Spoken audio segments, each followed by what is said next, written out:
அடுத்தபடியாக கண்ணியமிக்க புரசைவாக்கம் ஜாமியா மஸ்ஜிதினுடைய தலைமை இமாம் மௌலானா மௌலவி அல்ஹாஜ் KA நிசாமுத்தீன் ஹஸ்ரத் கிப்லா அவர்கள் நமக்கு முன்னால் கருத்துரை வழங்குவார்கள்.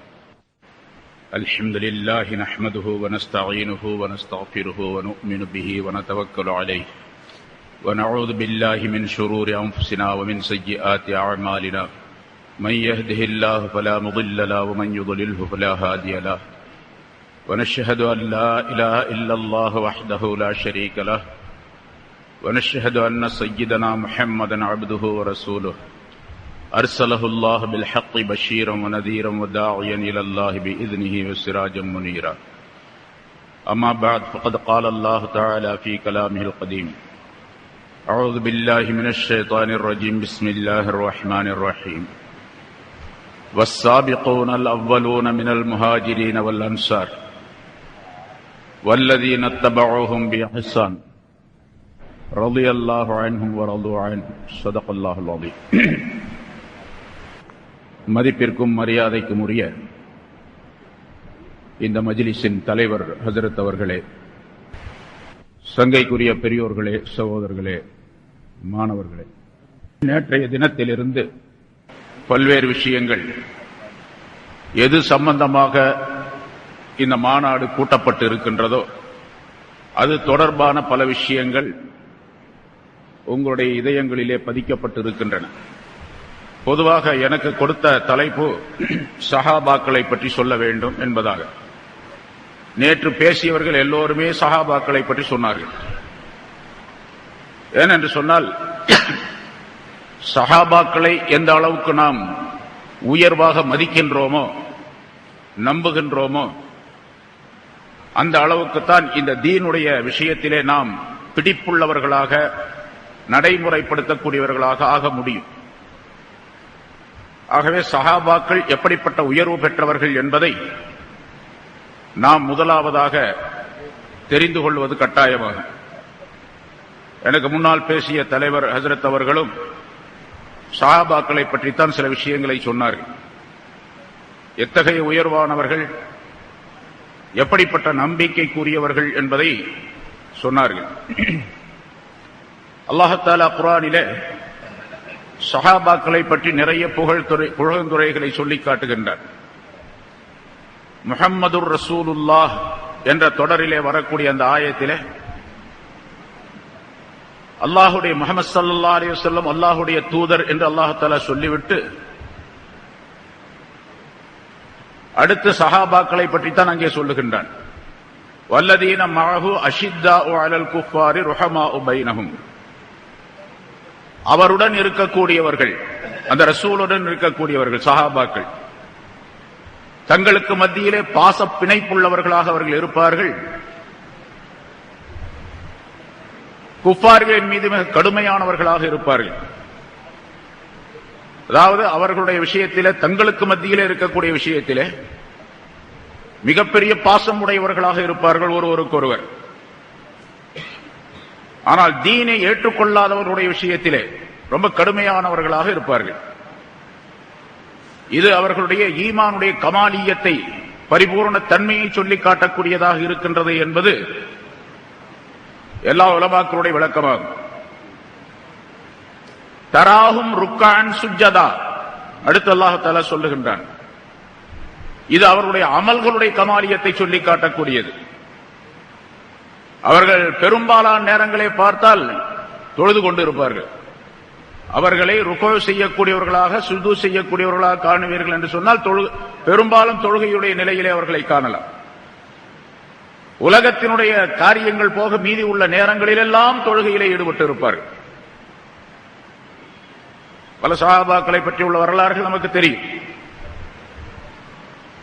யப்தகூன ஃபضلا மின் அல்லாஹ் என்ற அந்த வாசகம், அல்லாஹ்வின் புறத்திலிருந்து வரக்கூடிய அவனுடைய கருணையை அவர்கள் தேடிக்கொண்டிருப்பார்கள் என்று வரக்கூடிய அந்த வாசகம்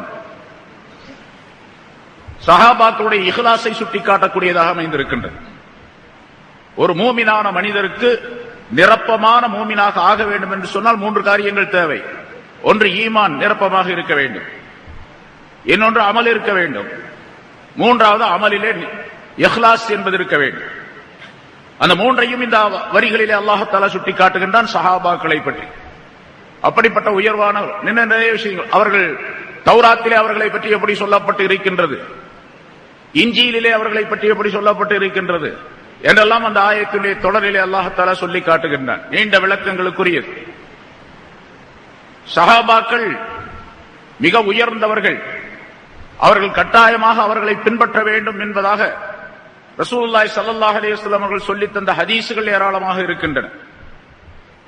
அல்லாஹ் குர்ஆனிலே இன்னும் அவருடைய ஈமானை பலப்படுத்தி சொல்லும் பொழுது அன்ஸலல்லாஹு ஸகீனத்துஹு அலா ரசூலிஹி வ அலல் முஃமினீன், அல்லாஹ் தஆலா தன்னுடைய ஸகீனத் என்ற அந்த நிம்மதியான ஒரு சூழ்நிலையை மனிதனுக்கு ஸகீனத் என்பது கொடுக்கப்பட்டு விட்டால் அவன் மிகப்பெரிய பாக்கியம் பெற்றவனாக ஆகிவிடுகின்றான். இந்த உலகத்தில் எப்படி வாழ வேண்டும் என்பதை கண்டுகொள்ளக்கூடிய ஒரு அற்புதமான மனோதிடம், மனோ அறிவு அந்த மனிதனுக்கு முழுமையாக கிடைத்து விடுகின்றது. அந்த ஸகீனத்தை அல்லாஹ் தஆலா சொல்லுகின்றான், ஃபஅன்ஸலல்லாஹு ஸகீனத்துஹு அலா ரசூலிஹி, தன்னுடைய ரசூலின் மீது அந்த ஸகீனத்தை இறக்கி வைத்தான். வ அலல் முஃமினீன், முஃமின்களுக்கு உறுதிப்படுத்தினான். சஹாபாக்களை பற்றி அல்லாஹ் சொல்லும் பொழுது தக்வாவுக்கு சொந்தக்காரர்கள் அவர்கள் இருக்கின்றார்கள். வகானு அஹக்க பிஹா வ அஹ்லஹா அல்ஸமஹும் கலிமத்தத் தக்வா என்ற வாசகமே சஹாபாக்களுடைய உயர்வை, அவர்களுடைய தக்வாவை சுட்டிக்காட்டுவதற்கு போதுமானது. அடுத்தும் உறுதிப்படுத்தக்கூடிய நிலையிலே அல்லாஹ் சொல்லுகின்றான், வகானு அஹக்க பிஹா வ அஹ்லஹா, அந்த தக்வாவுக்கு தகுதி பெற்றவர்களாகவும் அதற்கு உரியவர்களாகவும் அவர்கள் இருந்தார்கள் என்று அல்லாஹ் தஆலா குறிப்பிடுகின்றார். அப்படிப்பட்டவர்கள் சஹாபாக்கள். அதனால்தான் ரசூலுல்லாஹி ஸல்லல்லாஹு அலைஹி வஸல்லம் அவர்கள் சில சஹாபாக்களுக்கு தனிப்பட்ட விசேஷமான அந்தஸ்தை தந்து இந்த உலகத்திலேயே அவர்களுக்கு சர்டிபிகேட் வழங்கி இருக்கின்றார்கள், சான்றுகளை தந்திருக்கின்றார்கள். என்னென்னார் சொர்க்கத்திற்குரியவர்கள், அஷரத்துல் முபஷ்ஷரா என்பது தெரியும், 10 சஹாபாக்கள் சொர்க்கத்திற்குரியவர்கள் என்று சான்று வழங்கி இருக்கின்றார்கள். அது 10 பேர் மட்டும் அல்ல, இது மொத்தமாக சொல்லப்பட்ட ஒரே ஒரு ஹதீஸில் வரக்கூடிய விஷயம். ஆனால் பல இடங்களிலே பல நேரங்களிலே ரசூலுல்லாஹி ஸல்லல்லாஹு அலைஹி வஸல்லம் அவர்கள் என்ன சஹாபி சொர்க்கத்திற்குரியவர், இவர் சொர்க்கவாசி என்றெல்லாம் ஸல்லல்லாஹு அலைஹி வஸல்லம் அவர்கள் சொல்லி இருக்கின்றார்கள். இன்னும் சொல்ல போனால் அந்த முஹம்மதுர் ரசூலுல்லாஹ் என்ற தொடரிலே வரக்கூடிய கடைசி ஆயத்து என்ன, லஹும் மக்ஃபிரத்துன் வ அஜ்ருன் அலீம், அவர்களுக்கு சஹாபாக்களுக்கு, வேற யாரையும் குறிக்காதது, லஹும் அவர்களுக்கு சஹாபாக்களுக்கு மக்ஃபிரத்து உண்டு, மன்னிப்பு உண்டு, அஜ்ர அஸீம் மகத்தான நற்கூலி உண்டு, மன்னிப்பும் மகத்தான நற்கூலியும் உண்டு. அல்லாஹ் தஆலா யாருடைய விஷயத்திலே மக்ஃபிரத் உண்டு, அஜ்ர அஸீம் என்பது உண்டு என்று அல்லாஹ் தஆலா சொல்லிவிட்டான், அவர்கள் யார்? இங்கே லஹும் என்று சொல்லப்படுவது சஹாபாக்களிலே குறிப்பிட்ட சிலரை அல்ல, எல்லா சஹாபாக்களையும் சொல்லுகின்றார்கள். லஹும் அவர்களுக்கு, அந்த சஹாபாக்களுக்கு. ஏன்னா ஸல்லல்லாஹு அலைஹி வஸல்லம் அவர்களோடு யார் யார் இருந்தார்களோ அவர்கள் எல்லாம் அதற்குள்ளே அடக்கம்.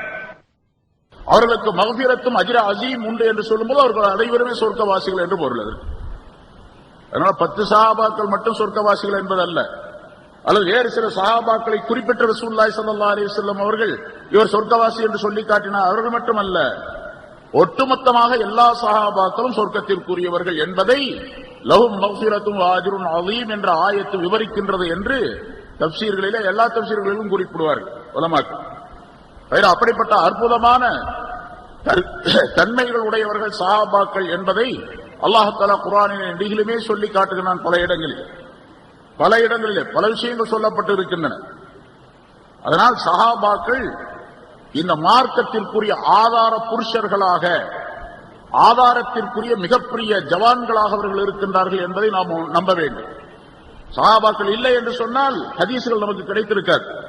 ரசூலுல்லாஹி ஸல்லல்லாஹு அலைஹி வஸல்லம் அவர்கள் இந்த உலகத்தை விட்டு சென்ற பொழுது எந்த ஹதீஸ் எழுதப்பட்டு இருந்தது, யார் எழுதி வைத்திருந்தார்கள்? இன்னும் சொல்ல போனால் என்னுடைய ஹதீஸ்களை எழுதாதீர்கள் என்று ரசூலுல்லாஹி ஸல்லல்லாஹு அலைஹி வஸல்லம் சொன்னார்கள். வேற என்னுடைய ஹதீஸை எழுதி வைத்தால் குர்ஆனுடன் அது கலந்து விடும். குர்ஆனை எழுதச் சொல்லி ஸல்லல்லாஹு அலைஹி வஸல்லம் சொன்னார்கள். அதனால ஹதீஸ்களை எழுதாதீர்கள் என்று சொன்னார்கள். ஆனால் பின்னால் தேவைப்பட்டது, ஹதீஸ்களை எழுதினார்கள் பின்னால். இல்லாவிட்டால் அந்த ஹதீஸ் அப்படியே போயிருக்கும். சரி, சஹாபாக்களுடைய காலத்தில் ஹதீஸ் எங்கே இருந்தது? சஹாபாக்களுடைய நெஞ்சங்களில் தான் இருந்தது.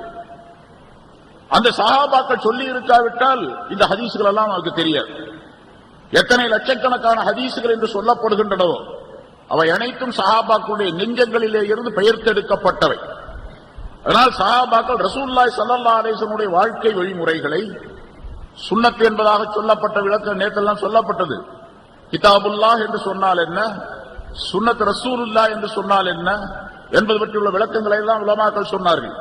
இந்த ரசூலுல்லாஹி ஸல்லல்லாஹு அலைஹி வஸல்லம் சுன்னத்தான் நடைமுறைகள் எவையெல்லாம் இருக்கின்றனவோ, எவையெல்லாம் வேண்டும் என்று மார்க்கத்திற்கு ஆதாரமாக ஆக்கப்பட்டு இருக்கின்றதோ அதையெல்லாம் சஹாபாக்களின் மூலமாகத்தான் நாம் பெற்றுக் கொண்டிருக்கின்றோமே தவிர சஹாபாக்கள் இல்லாமல் அது முடியாது. சஹாபாக்கள் வானிலே உள்ள நட்சத்திரங்களை போன்றவர்கள். ஐயும் எத்ததைத்தும் எத்ததைத்தும் அவர்களில் யாரை நீங்கள் பின்பற்றினாலும் நேர்வழி பெற்று விடுவீர்கள். யாரை பின்பற்றினாலும் சரி. இன்னைக்கு எழுதுறான் சஹாபாக்களை பற்றி தாறுமாறாக எழுதிவிட்டு, தவறாக எழுதிவிட்டு, சஹாபாக்கள் இப்படியெல்லாம் குற்றங்கள் செய்தார்கள், ஒரு சஹாபி ஜினா செய்தார் அப்படின்னு எழுதுறான். ஜினா செய்தார், அந்த மாதிரி ஒரு சஹாபி உலகத்தில் காட்ட முடியுமா? அவருக்கு முன்னாலும் கிடையாது, அவருக்கு பின்னாலும் இதுவரைக்கும் 1400 வருஷமா கிடையாது. மாஇஸ் ரலியல்லாஹு தஆலா என்பவர்கள் ஜினா செய்த அந்த சஹாபியை பேரை கேட்டாலும் ரலியல்லாஹு தஆலா சொல்றது முஸ்தஹப் என்றாக சொல்லப்பட்டு இருக்கின்றது. அவருடைய அந்தஸ்து என்ன, எப்படிப்பட்ட அந்தஸ்து அவருக்குரியது? மாஇஸ் ரலியல்லாஹு தஆலா விபச்சாரம் செய்து விட்டார்கள். அவர் திருமணம் ஆனவர். ஸல்லல்லாஹு அலைஹி வஸல்லம் அவர்களிடத்தில் தன்னுடைய குற்றத்தை ஒப்புக்கொண்டார். எப்படி ஒப்புக்கொள்ளுகிறார், எப்படி சொல்லுகிறார்? தஹீர்னி யா ரசூலல்லாஹ், என்னை சுத்தப்படுத்துங்கள். இந்த பக்கம் வந்து சொன்னார், இந்த பக்கம் வந்து சொன்னார், பின்னால வந்து சொன்னார். ஸல்லல்லாஹு அலைஹி வஸல்லம் திரும்பிக்கிட்டே இருந்தாங்க. 4 தடவை சொன்னார். 4 சாட்சிகளுடைய இருக்கு. யாருமே சாட்சி கிடையாது. அவர் பேசாம போயிருக்கலாமா இல்லையா? எத்தனை ஜினா செய்தவர்கள் இருக்கின்றார்கள் உலகத்திலே இன்னைக்கு பார்க்கிறோம். முஸ்லிம்களிலே எத்தனை பேர் இருக்கிறாங்க? இரவு பகலாக அந்த பாஹிஷான வேலையை செய்து கொண்டு இருக்கக்கூடியவர்கள் யாராவது தங்களுடைய குற்றத்தை ஒப்புக்கொள்கிறார்களா? நான் செஞ்சுட்டேன் அப்படின்னு சொல்லிட்டு. சரி, குறைஞ்ச அளவுக்கு தனியா உட்கார்ந்தாவது அழுகுறாங்களா? அல்லாஹ் தஆலா இடத்துல நான் செஞ்சுட்டேன், அல்லாஹ் மன்னிச்சிடு அப்படின்னு சொல்லிட்டு. அட இதெல்லாம் உலகத்துல சகஜமாக நடக்கக்கூடியதுதான் அப்படின்னு சொல்லிட்டு போகக்கூடிய மனிதர்கள் எவ்வளவு பேர் இருக்கிறோம் நம்மள. நம்மை பற்றி தான், முஸ்லிம்களை பற்றி, மற்றவர்களை பற்றி. ஏன்னா அவர்களுக்கு கானூன் கிடையாது. ஜினா செய்தா என்ன சட்டம், ஜினா செய்யல என்ன சட்டம், திருமணம் ஆனவராக இருந்தா என்ன சட்டம், திருமணம் ஆகாத இருந்தா என்ன சட்டமெல்லாம் அவங்களுக்கு கிடையாது, கானூன் கிடையாது. நம்ம கானூனுக்கு உரியவர்கள், சட்டத்துக்கு உட்பட்டவர்கள். மாயிஸ் ரலியல்லாஹு தஆலா அன்ஹு அவர்களை ஸல்லல்லாஹு அலைஹி வஸல்லம் திருப்பி அனுப்புவதற்காக எவ்வளவு முயற்சி செய்தார்கள். இல்ல நீ போயிடு அப்படின்னு சொல்ற மாதிரி 4 தடவை சொன்னாங்க. ஸல்லல்லாஹு அலைஹி வஸல்லம் அவர்கள் பக்கத்து சஹாபாக்களை கேட்டாங்க, அபிஹி ஜுனூன், இவருக்கு பைத்தியம் பிடிச்சிருக்கா பாருங்க அப்படின்னு. இல்ல யார் சொல்ல, இவர் பைத்தியக்காரன், நல்ல ஆள் தான். சரி, இவர் ஏதாவது குடிச்சிருக்கிறாரான்னு பாருங்க, கல்லுகள் குடிச்சிருக்காரான்னு பாரு. மோந்து பார்த்தாங்க வாய். எப்படி இல்ல யார் சொல்ல, குடிக்கலாம் கிடையாது அப்படின்னா இவருக்கு தண்டனை நிறைவேற்று என்று ரசூலுல்லாஹி ஸல்லல்லாஹு அலைஹி வஸல்லம் சொன்னார்கள். கல்லால் எறிந்து அவர் ஷஹீதாக்கப்பட்டார்.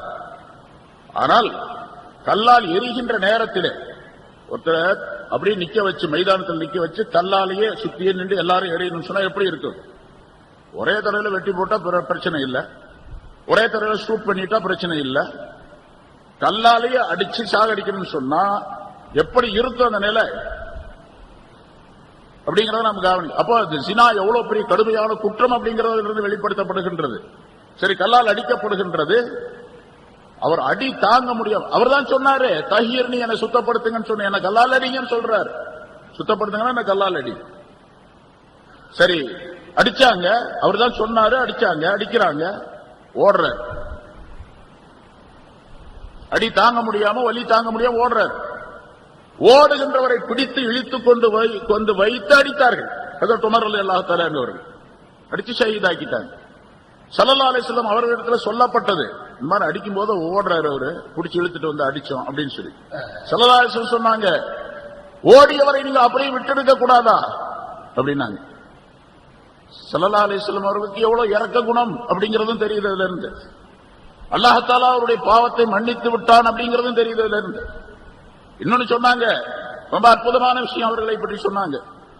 எப்படிப்பட்ட தௌபா அவர் செய்து விட்டார் என்று சொன்னால், அந்த தௌபாவை இந்த ஹிஜாஸ் பகுதியிலே உள்ள அரபு நாட்டில் உள்ள எல்லா பாவிகளுக்கும் பங்கு போட்டு கொடுத்தாலும் அவருடைய தௌபாவெல்லாம் பாவங்கள் எல்லாம் மன்னிக்கப்பட்டுவிடும். அப்படிப்பட்ட தௌபா செய்து விட்டார் அப்படின்னு சொன்னார். சாதாரணமா சொல்றான் அவர் ஜினா செஞ்சாரு அப்படின்னு சொல்லிட்டு சாதாரணமா சொல்றான். ஒரு சஹாபி ஜினா செஞ்சாரு, அது ரசூலுல்லாஹ்வுடைய காலத்திலே செஞ்சிருக்கார். ரசூலுல்லாஹ்வுக்கு அதை பக்குவப்படுத்தக்கூடிய ஆற்றல் ரசூலுல்லாஹ்வுக்கே கிடையாது அப்படிங்க. ரசூலுல்லாஹ்வுக்கே பக்குவப்படுத்தக்கூடிய ஆற்றல் ரசூலுல்லாஹ்வுக்கு கிடையாது. ஒரு சஹாபி ஜினா செய்தார், அதை பக்குவப்படுத்தக்கூடிய தன்மை, அது ஆற்றல் ரசூலுல்லாஹி ஸல்லல்லாஹு அலைஹி வஸல்லம் அவர்களுக்கு இல்லை என்று சொன்னால் அவனை விட கொடியவன் யார் இருக்கிறார்? அப்படிப்பட்டவன் கேள்வி கேட்டுக்கிட்டு இருக்கிறான், சொல்லிக்கிட்டு இருக்கிறான், அதை பின்பற்றி கொண்டிருக்கின்றார்கள். நபிகள் நாயகம் ஸல்லல்லாஹு அலைஹி வஸல்லம் அவர்களால் பயிற்றுவிக்கப்பட்டவர்களின் உள்ளங்களையே நபிகள் நாயகம் அவர்களால் பக்குவப்படுத்த இயலவில்லை. ரசூலுல்லாஹ் அல்லாஹ் சொல்றான், வயுஸக்கீஹும் வயுஅல்லிமுஹுல் கிதாப வல் ஹிக்மத் வயத்லூ அலைஹிம் ஆயாத்திஹி வயுஸக்கீஹும் வயுஅல்லிமுஹுல் கிதாப. அவர்களை, இந்த மக்களை பரிசுத்தப்படுத்துவதற்காக தான் உங்களை நபியா அனுப்பியிருக்கிறேன் அல்லாஹ் சொல்றான். இவன் சொல்றான், நபிகள் நாயகம் அவர்களால் பயிற்றுவிக்கப்பட்டவர்களின் உள்ளங்களையே நபிகள் நாயகம் அவர்களால் பக்குவப்படுத்த இயலவில்லை. தவறான வழியில் சென்று விடாமல் அவர்களின் உள்ளங்களை தமது கட்டுப்பாட்டுக்குள் கொண்டு வர முடியவில்லை. இதனால் தான் வந்த வழியே சிலர் திரும்பி விட்டார்கள், முர்த்ததாயிட்டாங்க. அப்ப ரசூலுல்லாஹ்வுக்கு கட்டுப்படுத்தக்கூடிய தன்மை இல்லை, அதனால போயிட்டாங்க. அதனால அவர் ஜினா செஞ்சாரு, அதனால அவர் குற்றம் புரிந்தார், அதனால திருடினார். ஒரு சஹாபி திருடினாரு, கையை வெட்டினாங்க. ஒரு பெண்மணி ஜினா செய்தார், கல்லால் அடித்து கொலை செய்தார்கள், ஷஹீதாக்கினார்கள். ஆனால் அவர் யார், எப்படிப்பட்டவர்? மாயிஸ் ரலியல்லாஹு தஆலா அன்ஹு எப்படிப்பட்டவர்கள்? இன்னைக்கு உலக வரலாற்றில் யாராவது ஒரு ஆளை காட்டுங்க அதுக்கு பின்னால. அவர் தன்னுடைய குற்றத்தை ஒப்புக்கொண்ட மாதிரி, அதே மாதிரி அடுத்த ரசூலுல்லாஹி ஸல்லல்லாஹு அலைஹி வஸல்லம் அவருடைய காலத்திலே குற்றத்தை ஒப்புக்கொண்ட மாதிரி ஜினா செய்த யாராவது ஒருவர் 1400 சொச்சம் வருஷங்களிலே யாராவது ஒருவர் ஒரு காசி இடத்திலே வந்து, இஸ்லாமிய ஆட்சியா இருக்கட்டும் இல்லாம இருக்கு, வந்து சொல்லி தன்னுடைய குற்றத்தை ஒப்புக்கொண்ட ஒரு ஆளை காட்டுங்க பாருங்க. அப்ப மாயிஸ் ரலியல்லாஹு தஆலா எப்படிப்பட்டவர்கள்? அந்த சஹாபியிடத்திலும் நமக்கு படிப்பினை இருக்கின்றது. அந்த சஹாபியிடத்திலும் அல்லாஹ் தஆலாவுடைய அற்புதமான தன்மைகள் நிறைந்திருக்கின்றன. ரசூலுல்லாஹி ஸல்லல்லாஹு அலைஹி வஸல்லம் அவர்கள் சொன்ன, லா தசுப்பு அஸ்ஹாபி, என்னுடைய சஹாபாக்களை திட்டாதீர்கள், என்னுடைய சஹாபாக்களை திட்டாதீர்கள். எப்படிப்பட்ட சஹாபாக்கள் என்று சொன்னால், அவர்களை ஃபலவ் அன்ன அஹதக்கும் அன்ஃபக மிஸ்ல உஹதின் ஸஹபா, உங்களிலே யாராவது ஒருவர் உஹது மலையளவு தங்கத்தை செலவு செய்தாலும், அவர்களிலே ஒருவர், சஹாபாக்களிலே ஒருவர் 2 கை நிறைய தானியத்தை அள்ளி கொடுத்ததனுடைய நன்மையை பெற முடியாது. வலா நசீஃபா, பாதியை கூட பெற முடியாது. ஒரு பிடி கோதுமை கொடுத்தார் அவர், அதற்கு என்ன நன்மை அல்லாஹ் தஆலாவிடத்தில் பதிவு செய்யப்பட்டதோ அந்த நன்மை உஹது மலை அளவுக்கு தங்கத்தை கொண்டு வந்து கொடுத்தாலும் கிடைக்காது நமக்கு என்று சொன்னால் சஹாபாக்களுடைய சிறப்பு எவ்வளவு பெருசு. அந்த சஹாபாக்கள் தான் இந்த மார்க்கத்திற்கு ஆதார புருஷர்களாக, மனிதர்களாக ஆக்கப்பட்டனர். அவர்கள் தான் மனிதர்கள். மனிதர்கள் என்ன? அல்லாஹ் தஆலா குர்ஆனில் இப்படிதான் சொல்றார், ரிஜாலுன், அவர்கள் தான் மனிதர்கள். லா துல்ஹீஹிம் திஜாரத்துன், எந்த வியாபாரம் வலாபயன் கொடுக்கல் வாங்கலோ அல்லாஹ்வுடைய திக்ரை விட்டும் அவர்களை தடை செய்து விடாது, திசை திருப்பி விடாது. நமக்கு எத்தனை திசை திருப்புதல், தொழுகிறதே இல்லை, தொழுகிறதிலும் கூட அறகுறை, தொழுகிறதிலும் கூட தவறான முறையிலே தொழுதல், தொழுகையிலும் அலட்சியம், தொழுகையிலே சட்டங்களை பேணுவது கிடையாது. இப்படித்தான் தொழ வேண்டும் என்று சொன்னால் எப்படி வேண்டுமானாலும் தொழலாம் என்று சொல்லிக் கொண்டு தொழக்கூடியவர்கள் இவங்க சஹாபாக்களை விமர்சிக்கின்றார்கள், சஹாபாக்களை குற்றம் காணுகின்றார்கள் என்று சொன்னால் எவ்வளவு பெரிய பைத்தியகாரத்தனமான விஷயம், எவ்வளவு படு மோசமான விஷயம், எவ்வளவு பயங்கரமான மனிதர்கள் இவர்கள் அப்படிங்கிறத நீங்க கவனத்தில் கொள்ள வேண்டும்.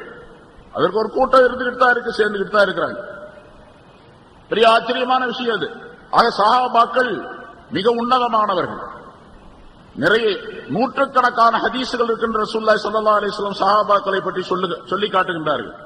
சஹாபாக்களை திட்டக்கூடாது என்று சொன்னால் சஹாபாக்களை விமர்சனம் செய்யக்கூடாது.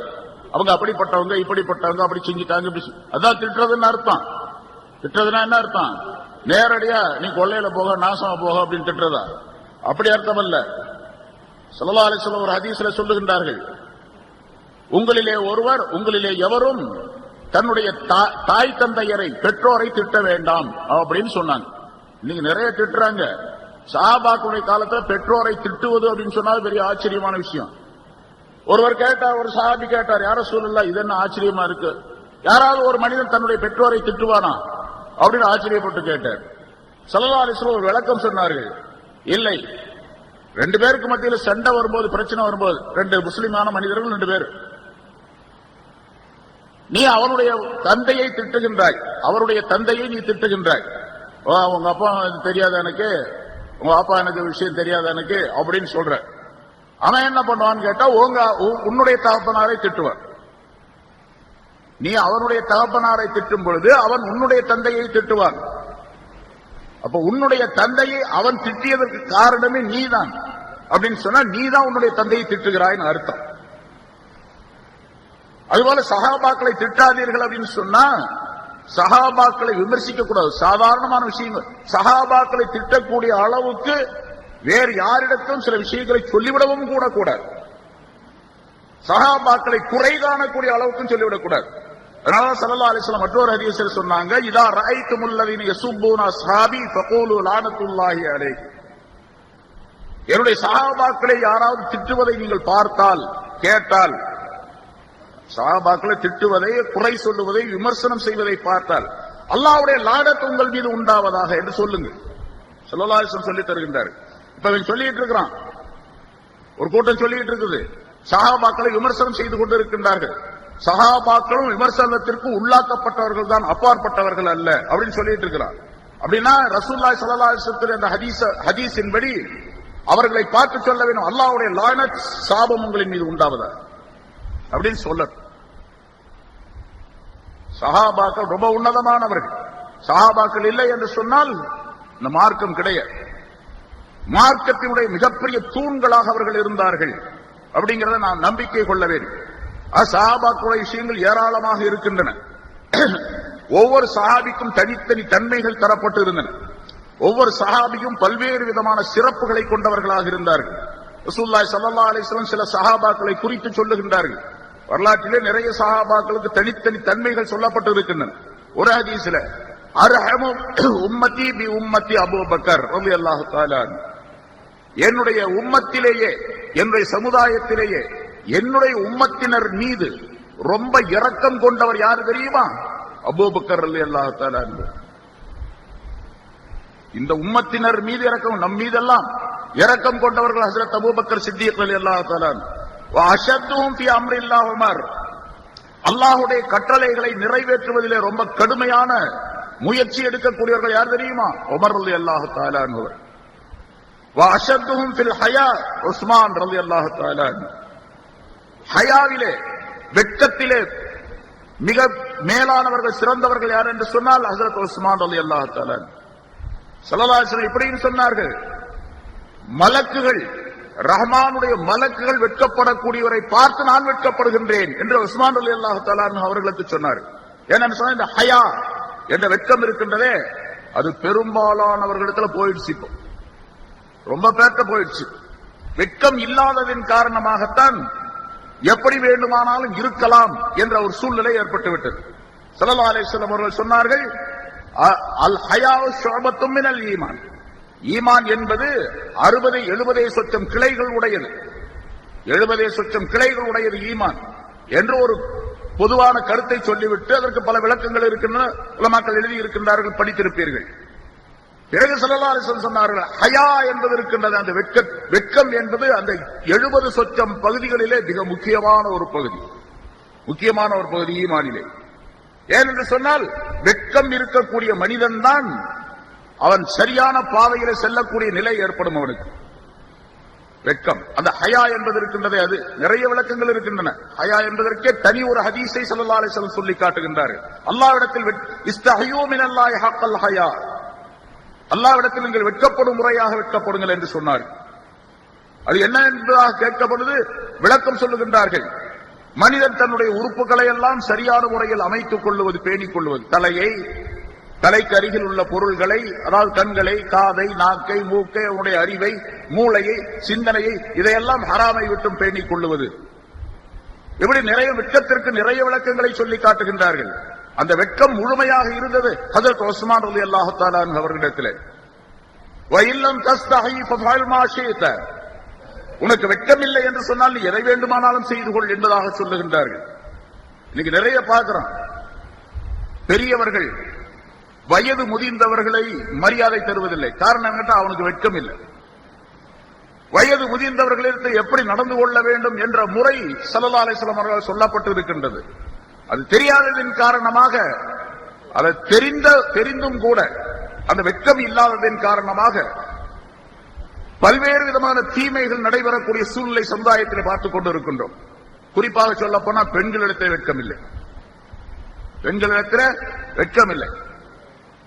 பெண்களுக்கு எது இலக்கணமாக முஸ்லிம்களால் மட்டுமல்ல முஸ்லிம் அல்லாதவர்களாலும் சொல்லப்பட்டதோ, அறிவாளிகளால் சொல்லப்பட்டதோ, அச்சம், மடம், நாணம், பயிர்ப்பு என்று சொல்லப்படக்கூடிய 4 அம்சங்கள் பெண்களுக்குரியவை.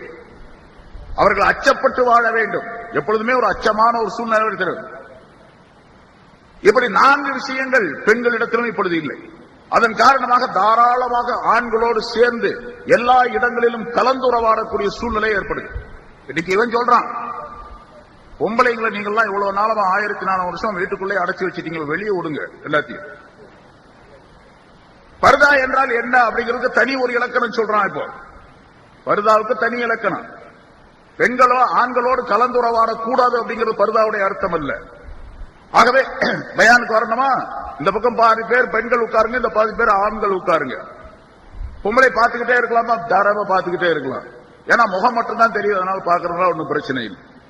முகத்தை மூடவே கூடாது அப்படின்னு சொல்லி சொல்றோம். முகத்தை மூட வேண்டிய அவசியமே இல்லை. இன்னும் சொல்ல போனா இந்த மாதிரி கூட்டங்கள்ல அவருடைய நோட்டீஸ்களிலே போடப்படுகின்றது, குடும்பத்தோடு வாருங்கள் அப்படின்னு சொல்லி. குடும்பத்தோடு பிள்ளை குட்டையெல்லாம் தூக்கிட்டு எல்லாரும் வந்து இங்க உட்கார்ந்து குடும்பம் நடத்துங்க அப்படின்னு. இது மட்டுமா, கூட்டத்துக்கு பயானுக்கு மட்டும் இல்லங்க, ஆர்ப்பாட்டம் நடக்கின்றது குடும்பத்தோடு வாருங்கள் அப்படின்னு சொல்லி. சமீபத்தில் பார்த்தேன் தஞ்சாவூர்ல, பொம்பளை பாதி ஆம்பளை பாதி. பொம்பளையும் கத்தரா கொடி பிடிச்சுக்கிட்டு, உரிமைக்கு போராடுவோம், உரிமைக்கு குரல் கொடுப்போம் அப்படின்னு சொல்லிட்டு. என்னத்த உரிமை கொடுத்து குரல் இது பண்றாங்க? என்ன கிடைச்சிச்சு? தஞ்சாவூர்ல கூட்டம் நடந்துச்சு, அந்த உரிமை போராட்டம். நிறைய பெண்கள், எல்லா ஹயாவும் போயிடுச்சு சுத்தமா. பெண்களிடத்திருந்த ஹயா பூரம். ஸல்லல்லாஹு அலைஹி வஸல்லம் அவருடைய மார்க்கத்தை சஹாபாக்கள் எப்படி சொன்னார்களோ, இமாம்கள் எப்படி வழி வகுத்து தந்தார்களோ அந்த முறைப்படிக்கு செய்வதுதான் இஸ்லாம் என்பதாக பேர். இவன் பேர் இருக்கிறது பேர் இஸ்லாமே கிடையாது. சொல்லிக் கொள்றாங்க, அப்படி நாங்க தான் இஸ்லாத்தை தூக்கி பிடிச்சுக்கிட்டு இருக்கிறோம் அப்படின்னு சொல்லி. இஸ்லாத்தை அதன் தூய வடிவில் சாகடிச்சுக்கிட்டு இருக்கிறோம். தூய வடிவில் காப்பாத்தல. சரி, சஹாபாக்கள் அத்தகைய உத்தம புருஷர்களாக அவர்கள் இருந்தார்கள். அதன் காரணமாக இது தீன் இன்று வரை நம்ம இடத்தில் வந்து சேர்ந்திருக்கின்றது. அதே போல சஹாபாக்கள் விஷயத்தை சொல்லுகின்றார்கள் என்று சொன்னால், சஹாபாக்கள் சொன்ன விஷயங்கள் அனைத்துமே ரசூலுல்லாஹி ஸல்லல்லாஹு அலைஹி வஸல்லம் சொன்னதுதான். ஸல்லல்லாஹு அலைஹி வஸல்லம் அவர்கள் சொன்ன விஷயத்தை விளக்கப்படுத்தி விவரப்படுத்தி சஹாபாக்கள் மக்களுக்கு தந்திருக்கின்றார்கள். சஹாபாக்கள் தாங்களாக சொல்ல கிடையாது எதையுமே. இப்ப ரசூலுல்லாஹி ஸல்லல்லாஹு அலைஹி வஸல்லம் அவர்கள் சொன்னது அல்லாஹ் தஆலா சொன்னது. நேற்றைய பயான் கூட, காலை பயான்ல மாலை பயான்ல விளக்கங்கள் உங்களுக்கு சொல்லப்பட்டது, எல்லாத்துக்கும் தெரிஞ்ச விஷயம் தான். சஹாபாக்கள் சொன்னது முழுவதுமே ரசூலுல்லாஹி ஸல்லல்லாஹு அலைஹி வஸல்லம் அவர்கள் சொன்னதுதான். சஹாபாக்களிடத்தில் ஸல்லல்லாஹு அலைஹி வஸல்லம் காலத்திற்கு பின்னாலே ஸல்லல்லாஹு அலைஹி வஸல்லம் அவர்களே அனுமதி கொடுத்திருக்கின்றார்கள். சஹாபாக்கள் சில விஷயங்களிலே ஆய்வு செய்து மக்களுக்கு தேவையான கருத்துக்களை சொல்ல வேண்டும் என்பதற்கு ஸல்லல்லாஹு அலைஹி வஸல்லம் அவர்களே அனுமதி கொடுத்திருக்கின்றார்கள். ஹஜ்ரத் உக்பத் இப்னு ஆமிர் ரலியல்லாஹு தஆலா அன்ஹு அவர்கள் என்ற ஒரு சஹாபி அறிவிக்கின்றார்கள், ஒரு மஜ்லிஸிலே நபி அவர்களோடு நாங்கள் உட்கார்ந்து இருந்தோம். 2 பேர் ஒரு வழக்கை கொண்டு வந்தார்கள். 2 பேருக்கு மத்தியில் ஏதோ ஒரு பிரச்சனை. ஸல்லல்லாஹு அலைஹி வஸல்லம் அவர்கள் என்னை கூப்பிட்டு, உக்பாவே, இந்த 2 பேர் என்ன சொல்றாங்கன்னு விசாரிச்சு கொஞ்சம் தீர்ப்பு சொல்லுவீராக, இக்லி பைனஹுமா, இவ்விருவருக்கும் மத்தியிலே தீர்ப்பு செய்வீராக என்று சொன்னார்கள். ரசூலுல்லாஹ் இருக்கிறாங்க, அந்த சஹாபியை கூட்டு தீர்ப்பு செய்ய சொல்றாங்க. இது எப்படி இருக்குது? ஒரு பெரிய ஜட்ஜ் ஒருத்தர் இருக்காரு, என் பக்கத்துல ஒருத்தர் ரிப்போர்ட் கொண்டு வர்றாங்க, 2 பேர் வாதி பிரதிவாதி. அப்ப அந்த ஜட்ஜி வந்து என்கிட்ட சொல்றாரு, அதிரத்து கொஞ்சம் நீங்க தீர்ப்பு செய்யுங்களா அப்படின்னு. நான் சாதாரண ஆள் வச்சுங்க, அப்படி அது மாதிரி இருக்கு அந்த மஜ்லிஸ். அவர் கேட்டாரு, யார சொல்ல நீங்க இருக்கும்போது நான் தீர்ப்பு செய்யறதா அப்படின்னு சொல்லி. ரசூலுல்லாஹி ஸல்லல்லாஹு அலைஹி வஸல்லம் சொன்னார்கள், யக்லி பைனஹுமா, இவ்விருவருக்கும் மத்தியிலே தீர்ப்பு செய்வீராக. வைதா அஸப்த ஃபலக அஷ்ரு ஹஸனாத், நீ அந்த தீர்ப்பிலே சரியாக சொல்லிவிட்டால் அப்படின்னு சொன்னா, 2 பேர் வாதி பிரதிவாதிகளுடைய பேச்சுக்களை கேட்டு விவரங்களை கேட்டு ஆய்வு செய்து எது சரி என்று உனக்கு தெரிகின்றதோ அந்த பக்கம் தீர்ப்பு செய்யும். அப்படி தீர்ப்பு செய்தா உனக்கு 10 நன்மை உண்டு. அந்த தீர்ப்பிலே தவறு ஏற்பட்டு விட்டால் என்ன அர்த்தம்? இவர் செய்யறது சரியாத்தான் செய்யறாரு. ஏன்னா வெளி தோற்றத்தை வைத்துத்தான் நம்ம தீர்ப்பு செய்ய முடியும். அவங்க உள்ள மனசுல என்ன இருக்குன்னு நமக்கு தெரியாது, எந்த மனிதனுக்கும் தெரியாது. அதனால அவங்க சொன்னது தப்பா சொன்னாங்க, அதை வச்சு தீர்ப்பு செஞ்சிட்டாரு. உண்மையிலேயே அல்லாஹ் தஆலா இடத்துல தப்பா இருந்துச்சு. அப்போ ஒரு குற்றவாளி அல்ல. வலக ஹஸனத்துன் வாஹித, உனக்கு ஒரு நன்மை உண்டு. நீ தீர்ப்பு செய்தாய் அல்லவா, அதுக்காக ஒரு நன்மை. இப்ப ரசூலுல்லாஹி ஸல்லல்லாஹு அலைஹி வஸல்லம் உடைய காலத்திலேயே ஒரு சஹாபி இடத்திலே ஸல்லல்லாஹு அலைஹி வஸல்லம் அவர்கள் சொல்லி தீர்ப்பு செய்ய சொன்னார்கள் என்று சொன்னால் அந்த சஹாபி எவ்வளவு பெரிய, எப்படிப்பட்ட அந்தஸ்துக்குரியவராக இருக்க முடியும்? ரசூலுல்லாஹி ஸல்லல்லாஹு அலைஹி வஸல்லம் சொல்றாங்க நீ தீர்ப்பு செய் என்பதாக. அப்படிப்பட்ட அற்புதமான தன்மைக்குரியவர்களாக சஹாபாக்கள் இருக்கின்றார்கள். ஒரு யூதர்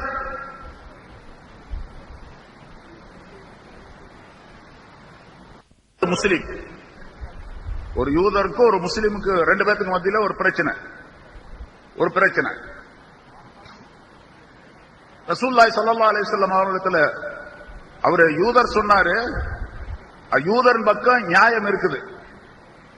அதனால யூதர் சொன்னாரு, வா ரசூலுல்லாஹ்ட்ட போய் தீர்ப்பு கேட்போம் அப்படின்னு சொல்லி.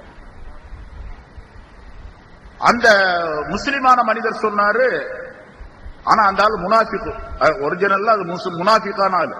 இல்ல நம்ம இன்னார் இடத்துல போய் தீர்ப்பு கேட்போம் அப்படின்னு முனாஃபிக்குடைய தலைவர் ஒருத்தர் தான், அவன்கிட்ட போய் கேட்கலாம் அப்படின்னு சொல்லி சொன்னாங்க. இவர் நிர்பந்தம் பண்ணதன் காரணமாக அந்த யூதர் என்ன பண்ணார், யூதர் சொல்றதை கேட்டு 2 பேருமே ரசூலுல்லாஹி ஸல்லல்லாஹு அலைஹி வஸல்லம் போனாங்க. ஸல்லல்லாஹு அலைஹி வஸல்லம் 2 பேரும் விசாரிச்சாங்க. விசாரித்து விட்டு ரசூலுல்லாஹி ஸல்லல்லாஹு அலைஹி வஸல்லம் யூதரின் பக்கம் தீர்ப்பு செய்தார்கள். அவர் சொன்னதுதான் சரி அப்படின்னு தீர்ப்பு செஞ்சாங்க. அது பொருள் விஷயமோ அல்லது வேறு ஏதோ ஒரு விஷயம், யூதருக்கு சாதகமாக ரசூலுல்லாஹி ஸல்லல்லாஹு அலைஹி வஸல்லம் தீர்ப்பு செய்தார்கள். இந்த முஸ்லிமான இந்த முனாஃபிக்கான மனுஷன் இருக்கான, இந்த ஆளுக்கு என்ன வந்துச்சு, இது சரியா தெரியல. அப்ப ரசூலுல்லாஹ் சொன்ன தீர்ப்பு சரியா தெரியல இந்த ஆளுக்கு. ஏன், முனாஃபிக்கா இருந்த காரணத்தினால வெளியே வந்துட்டாங்க. ரசூலுல்லாஹ்ட்ட எதிர்த்து பேச முடியாது. சொன்ன தீர்ப்பை கேட்டுக்கிட்டு வெளியே வந்தாச்சு. வந்த பிறகு அந்த முஸ்லிமான அவர் சொன்னாரு, எதுக்கு நம்ம உமர்கிட்ட போய் கேட்போமே அப்படின்னு. சரி போய் கேட்போம், ஏன்னா அவருக்கு நியாயம் இருக்கு, ரசூலுல்லாஹ்வே தீர்ப்பு செஞ்சுட்டாங்க.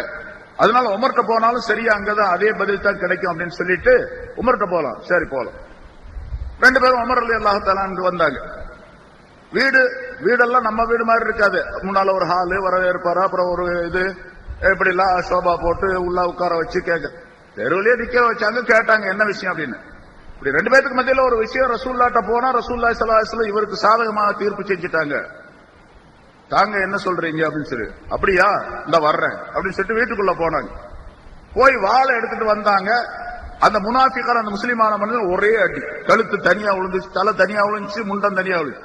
இந்த ஆள் பார்த்தாரு, நம்மளையும் போட்டுன்னு ஓடி போயிட்டு இருந்தாங்க.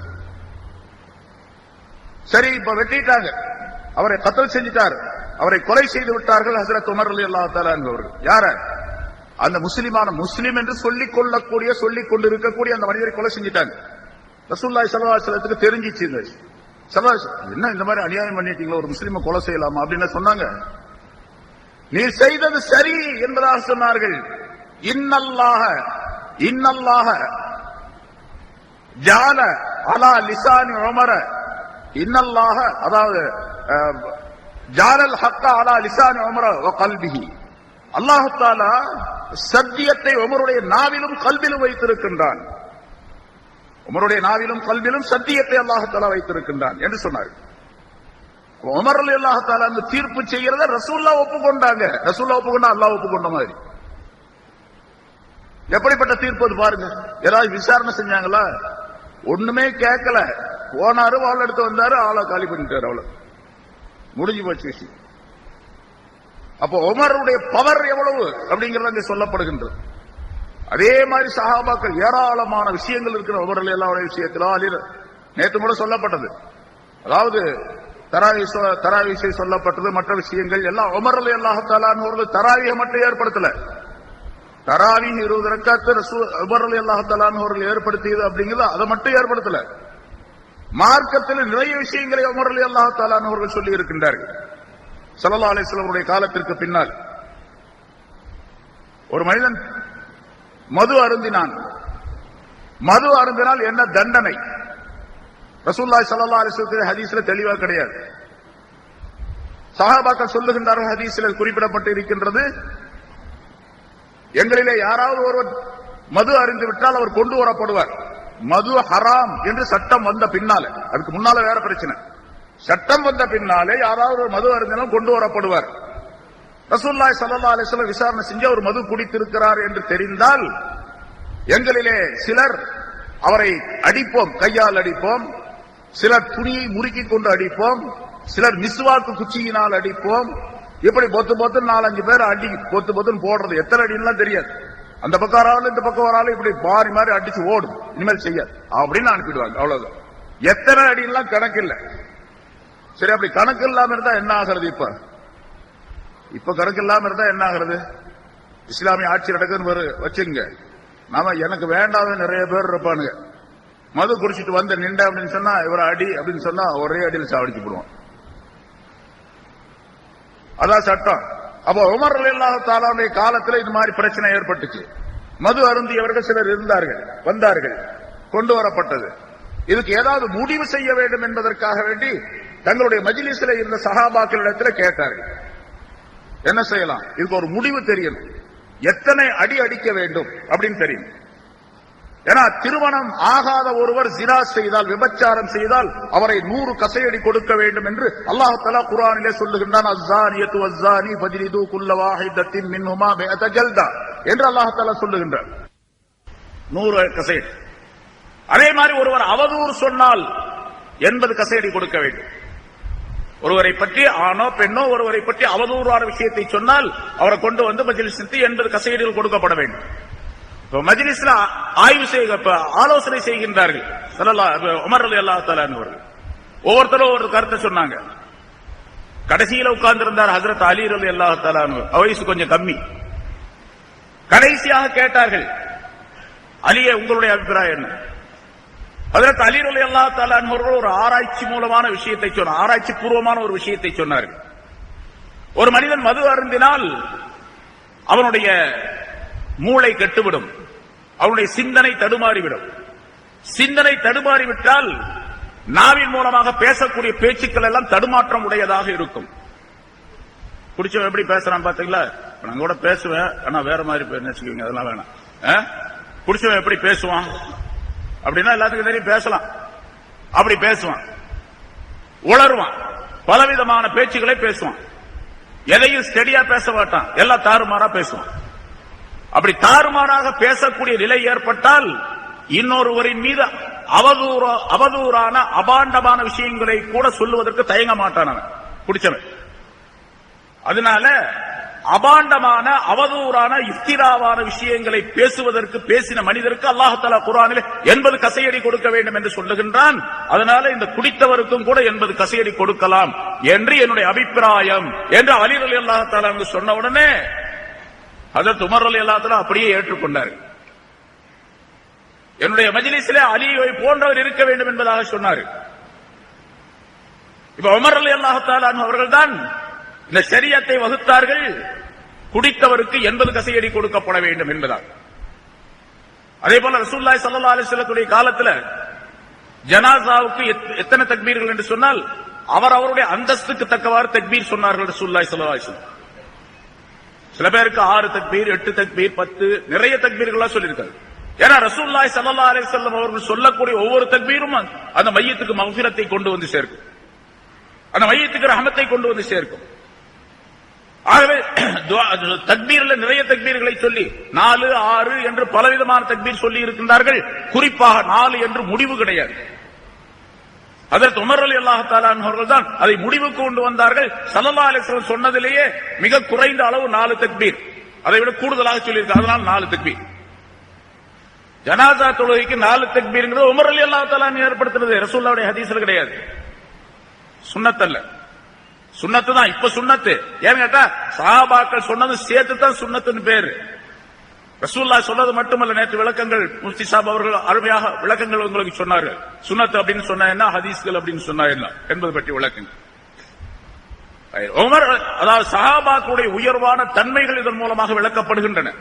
அதனால் சஹாபாக்கள் சொன்னதும் ரசூலுல்லாஹி ஸல்லல்லாஹு அலைஹி வஸல்லம் அவர்கள் சொன்னது. எத்தனையோ சட்டங்கள் நிறைய இருக்கின்றன. 11:30 மணிக்கு முடிக்கணும், 5 நிமிஷம் தான் இருக்கு. ஒரே ஒரு விஷயத்தை சொல்லி முடிச்சுக்கணும். அதோட நான் சொல்ல வேண்டிய சப்ஜெக்ட் கிட்டத்தட்ட ஒரு 2 மணி நேரம் 3 மணி நேரமாவது சொல்லணும். அப்பதான் சொன்னா தான் ஒழுங்கா அது முடியும். 3/4 மணி நேரம் 1/2 மணி நேரத்துல சொல்லக்கூடிய விஷயம் அல்ல. ஆனால் உண்மையிலேயே இங்கே நாம என்னுடைய பேச்சை நிறைய பேர் கேட்டிருப்பீங்க, பல பேர் கேட்டிருக்கலாம், இந்த விஷயத்தையும் கூட பல பேர் கேட்டிருக்கலாம். அதனால இங்கே வெளியிலிருந்து வந்திருக்கக்கூடிய உலமாக்கள் மகான்கள் இருக்கின்றார்கள். அவர்கள் உங்களுக்கு செய்திகளை சொல்லும் பொழுது அது மிக தேவை உடையதாக இன்று என்ன இந்த நம்முடைய நாட்டிலே, தமிழ்நாட்டிலே குறிப்பாக என்ன ஏற்பட்டு இருக்கின்ற அந்த குழப்பங்களுக்கு பதிலாக அதை நீங்கள் விளங்கிக் கொள்ளக்கூடிய ஒரு சூழ்நிலை ஏற்படும் என்ற காரணத்தால் சுருக்கமாக நான் முடித்துக் கொள்ளுகின்றேன். சஹாபாக்கள் சொன்னதும் ரசூலுல்லாஹி ஸல்லல்லாஹு அலைஹி வஸல்லம் அவர்கள் சொன்னது, அலைக்கும் பிசுன்னதி வ சுன்னதி, என்னுடைய சுன்னத்தையும் குலஃபாய ராஷிதீன்களுடைய சுன்னத்தையும் நீங்கள் பற்றி பிடியுங்கள் என்று சொன்னார்கள். சொல்லிவிட்டு ஸல்லல்லாஹு அலைஹி வஸல்லம் அல்லாஹ் அலைஹா பின் நவாஜித், கடைவாய் பற்களால் இறுக கடித்து பிடித்துக் கொள்ளுங்கள் என்பதாக சொன்னார்கள். சஹாபாக்களுடைய அந்த சுன்னத்தை, நடைமுறையை இறுக பற்றி பிடித்துக் கொள்ள வேண்டும் என்பதற்கு ஸல்லல்லாஹு அலைஹி வஸல்லம் சொல்லக்கூடிய வார்த்தை என்ன? இறுக பிடித்துக் கொள்ளுங்கள், ஹுதூஹா அப்படின்னு கூட சொல்லல, கடைவாய் பற்களால் இறுக கடித்து பிடித்துக் கொள்ளுங்கள் என்பதாக சொன்னார். அப்படின்னு சொன்னா அவ்வளவு பலமாக நீங்கள் அதை செயலாற்ற வேண்டும் என்பது அதனுடைய பொருளாகும். அதற்கு இமாம் ஷாஃபி ரஹ்மத்துல்லாஹி அலைஹி அவர்களிடத்தில் ஒருவர் வந்து கேட்டார். அதாவது ஒரு நாள் ஒரு மஜ்லிஸ் நடத்தினார்கள். பெரும்பாலும் அவங்களோட இல்முடைய மஜ்லிஸ். அந்த மஜ்லிஸுடைய கடைசியிலே அதாவது ஷாஃபி ரஹ்மத்துல்லாஹி அலைஹி அவர்கள் சொன்னார்கள், சலூரி அம்மா ஷீதும், இப்போ உங்களுக்கு என்னென்ன தேவையோ அதையெல்லாம் நீங்க கேளுங்க. இப்ப கொஞ்ச நேரத்தில் கேள்வி பதில் மஜ்லிஸ் இங்க நடக்க போகுது. இது மாதிரி ஒரு மஜ்லிஸ்ல கேள்வி கதை. சலூரி அம்மா ஷீதும், என்ன உங்களுக்கு தேவையோ அதையெல்லாம் என்னிடத்தில் கேளுங்கள். உஹ்பிருக்கும் மின் கிதாபில்லாஹி தஆலா வ சுன்னத்தி ரசூலில்லாஹி ஸல்லல்லாஹு வ சுன்னத்தி நபியிக்கும் ஸல்லல்லாஹு அலைஹி வஸல்லம், நான் அல்லாஹ்வுடைய வேதத்தில் இருந்தும் உங்களுடைய நபியுடைய சுன்னத்தான் நடைமுறைகளில் இருந்து உங்களுக்கு நான் பதில் சொல்லுகின்றேன். எதை கேட்டாலும் சரி, எந்த கேள்வி வேணாலும் கேளுங்க. ஹதீஸ்ல இருந்து, ஸல்லல்லாஹு அலைஹி வஸல்லத்துடைய நடைமுறைகளில் இருந்து, கிதாப்ல இருந்து, வேதத்திலிருந்து நான் பதில் சொல்லுகிறேன் அப்படின்னு சொன்னேன். குர்ஆன்ல இருந்து. அப்துல்லாஹ் இப்னு முஹம்மத் என்று ஒருவர் அந்த மஜ்லிஸ்ல இருந்தார். அவர்தான் இந்த ஹதீஸ், இந்த விஷயத்தை சொல்றார். அவர் கேட்டார், மா தகூலு ஃபில் முஹரிம் யக்துலுல் ஜும்பூர், ஒரு இஹ்ராம் கட்டிய மனிதன், ஹஜ்ஜுக்காக இஹ்ராம் கட்டி இருக்கக்கூடிய மனிதர் குளவியை அடித்துக் கொள்ளக்கூடிய விஷயத்தில் நீங்கள் என்ன சொல்லுகின்றீர்கள்? குளவி, வீட்டுல அந்த கூடு கட்டுது பாருங்க, குளவி. தமிழ்ல குழவி அப்படின்னு சொன்னா ஒரு அர்த்தம், குழவினா குழந்தைன்னு அர்த்தம். குளவி அப்படின்னு சொன்னா கொஞ்சி குலா வருதுன்னு அர்த்தம். குளவி அப்படின்னு சொன்னா அந்த பூச்சிக்கு சொல்றது. கடிக்குமா இல்லையா? கடிச்சா கொட்டுனா கடுக்கும், தேள் மாதிரி. அந்த குளவியை அடிக்கக்கூடிய விஷயத்திலே, சாகடிக்கக்கூடிய விஷயத்திலே நீங்கள் என்ன சொல்லுகிறீர்கள் அப்படின்னு கேட்டாங்க. இமாம் ஷாஃபி ரஹ்மத்துல்லாஹி என்ன சொல்லணும்? கிதாபில் இருந்து ஆதாரம் சொல்லணும். அதாவது குர்ஆன்ல இருந்தா, ஹதீஸ்ல இருந்தா ஆதாரம் சொல்லணும்.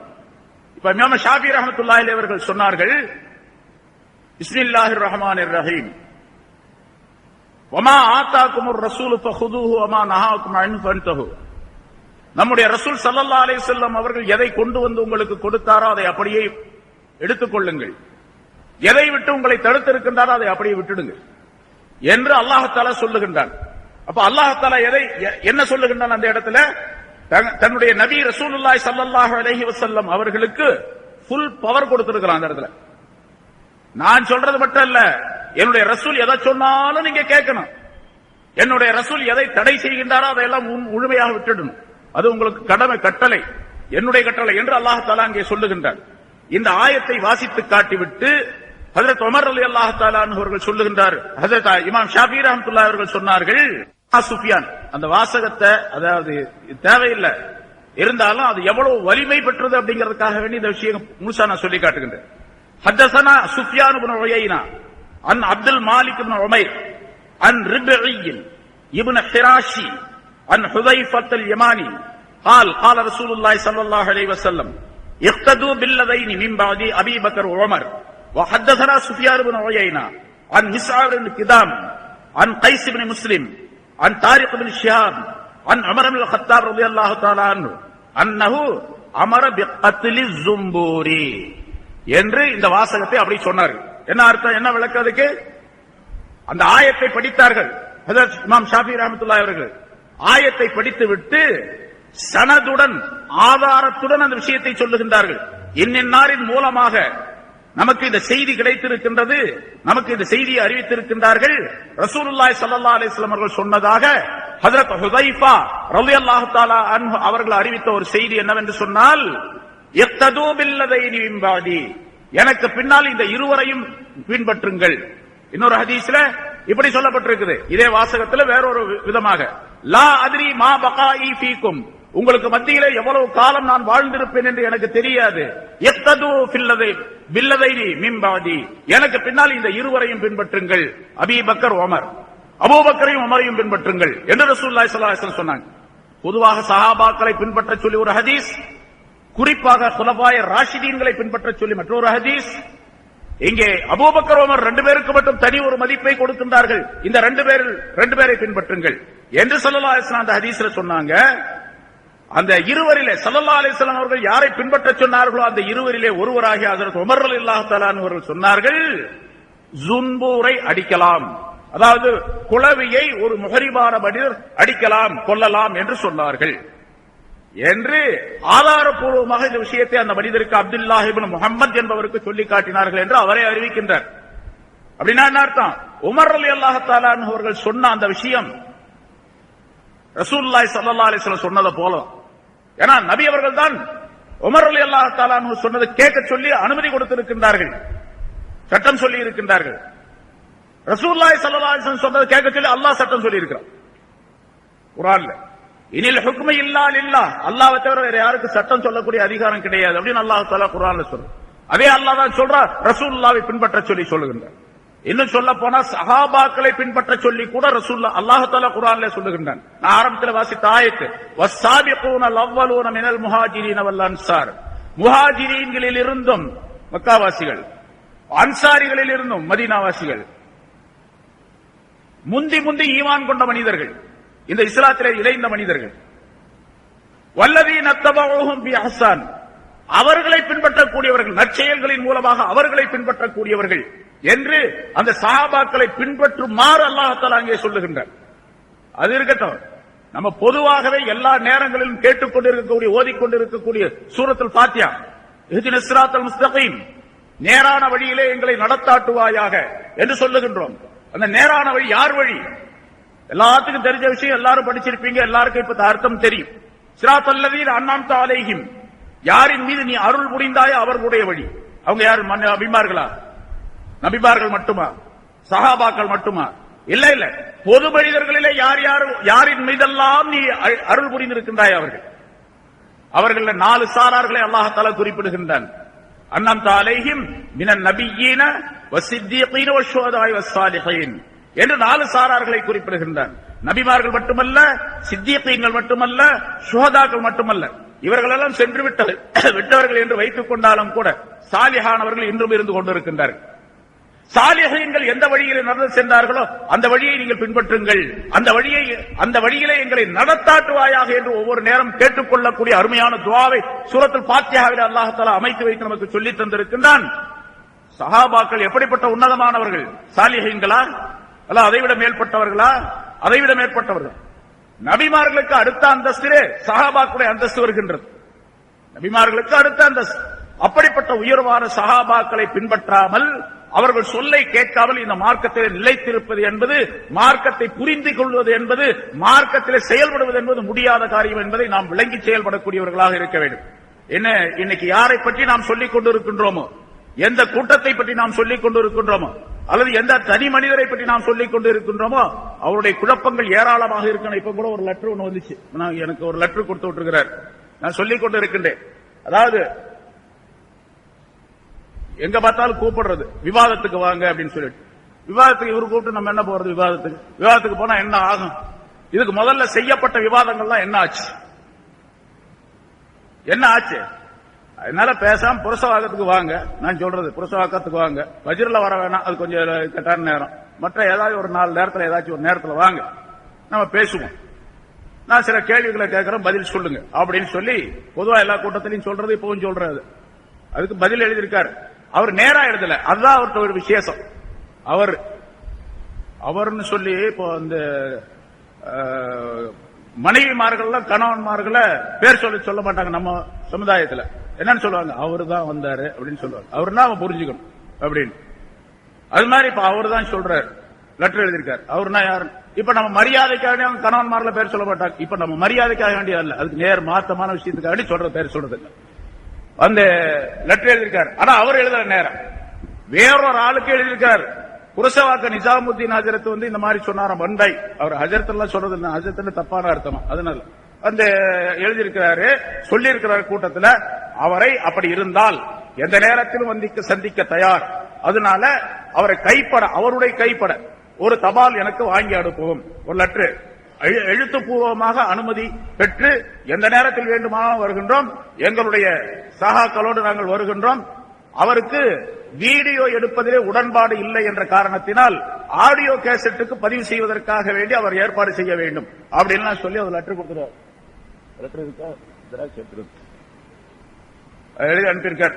சரி, இப்ப அதை பத்தி பிரச்சனை இல்லை. என்ன எதுக்கு சொல்ல வரங்கன்னா, விவாதம் செய்தா என்ன வரும் கேட்டா கடைசியில வாதம் தான் வரும். வீணா போயிடும், வாதம் தான் வருது. எந்த விதமான பலனும் இருக்க போறதில்லை. காரணம், முதல்ல நேற்று முஸ்தபா சொல்லும்போது சொன்னாங்க, அதேதான் ஷரியத்துடைய சட்டம் அப்படித்தான். ஒரு நல்ல அறிவு படைத்த மனிதனிடத்தில் பேசினால், விவாதம் செய்தால் நியாயம் கிடைக்கும். தான் கொண்டதுதான் கொள்கை, அதை விட வேறு கொள்கை சரியில்லை என்பதாக நம்பிக்கொண்டு ஒருவன் விவாதம் செய்ய, அவனிடத்தில் என்ன விவாதம் செய்ய முடியும்? எதுவுமே செய்ய முடியாது. இந்த லெட்டர் எழுதியிருக்கார். முத்துப்பேட்டையில உள்ள ஒருத்தருக்கு லெட்டர் எழுதி, முத்துப்பேட்டையில உள்ள ஒருத்தருக்கு லெட்டர் எழுதி, அது எனக்கு வந்திருக்கு. தேவையா? இங்க இருக்கிறவர் இங்கே எழுத வேண்டியது தானே. இதெல்லாம் குறுக்குத்தனம் தானே, கிறுக்குத்தனம் தானே. இதெல்லாம் குறுக்குத்தனமா கிறுக்குத்தனமா ஏதோ ஒரு தனம்.